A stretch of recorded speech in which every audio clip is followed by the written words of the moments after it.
এরপর ভয় মাত্রাটা আমার আরও বেড়ে যায় যখন আমি ডিরেক্ট গভর্নমেন্ট থেকে মানে গভর্নমেন্টকে সাপোর্ট করার জন্য কল পাই।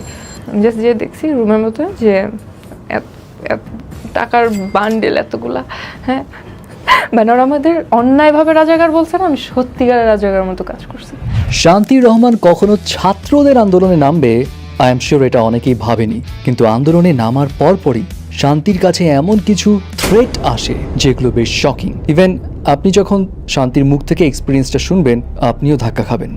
হ্যাঁ, থ্রেট এটা হচ্ছে আমি একদম ডিরেক্টলি থ্রেট পেয়েছি ছাত্রলীগের বড় ভাইদের কাছ থেকে, চেনা অচেনা তারা আমাকে অনেকভাবে কন্ট্যাক্ট করে, মানে লাইক একবার খালি রাস্তায় পেয়ে নিই টিজ করবে। আর তখন সিচুয়েশনটা এতটা খারাপ যে আমি যে কারোর কাছে কমপ্লেন করব এরকম একটা অবস্থা, যে আমি থ্রেট পাইছি বা আমার সাথে এরকম কিছু একটা হয়েছে, আমি কাকে কমপ্লেন করব, মানে কিচ্ছু তো নাই দেশে আইনটা।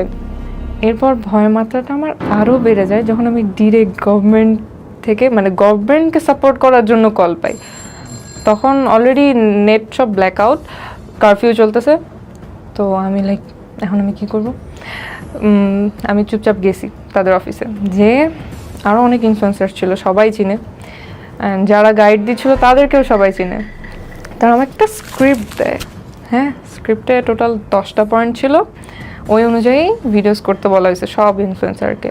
আর সাথে জাস্ট যে দেখছি রুমের মতো যে টাকার বান্ডেল এতগুলা, হ্যাঁ আমি লাইক কী হইতেছে এগুলা, চুপচাপ পড়া হচ্ছে কি হাতে ধরাই দিছে টাকা সবাইকে। তো এরপরে যেমনি চুপচাপ গেছিলাম তেমনি চুপচাপ বাসায় আসছি। এসে আমি মানে কিছুক্ষণ হচ্ছে রুমে বসেছিলাম যে কী করবো, এত বড় একটা খাম দিছে। তো আমি আর নিজের আটকায় রাখতে পারিনি, আমি আব্বুর কাছে গেছি, আম্মু বসেছিল চেয়ারে। তো আমি আব্বুর কাছে যে আব্বু এই যে স্ক্রিপ্ট, আব্বু এই যে এত বড় একটা বান্ডেল দিছে, আমি খুলে দেখালাম, আমি জানি না কত দিছে, এটা দিছে। আব্বু লাইক ছি ছি ছি ছি ছি, গভর্নমেন্ট কী করতেছে এগুলো, ছোট ছোট ছেলেমেয়েদের সাথে এসব করছে, আমি কী করবো আমি জানি না, আমি এটা এমনিই রেখে দিছি, আমার যদি যে ফেরত দিয়ে আসতে হয় আমি ফেরত দিয়ে আসবো, কিন্তু আমি নাই এসবের মধ্যে।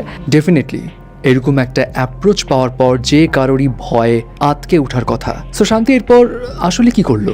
এই সময় সমস্যাটা হয়ে যায় কি, 9 দফা পর্যন্ত গভর্নমেন্টের এসব চেঞ্জ করতে হবে অনেক দাবি ছিল, কিন্তু 1 দফা দাবি কি ছিল, স্টেপ ডাউন হাসিনা, মানে গভর্নমেন্টের টোটালি এগেনস্টে চলে যায় সবাই।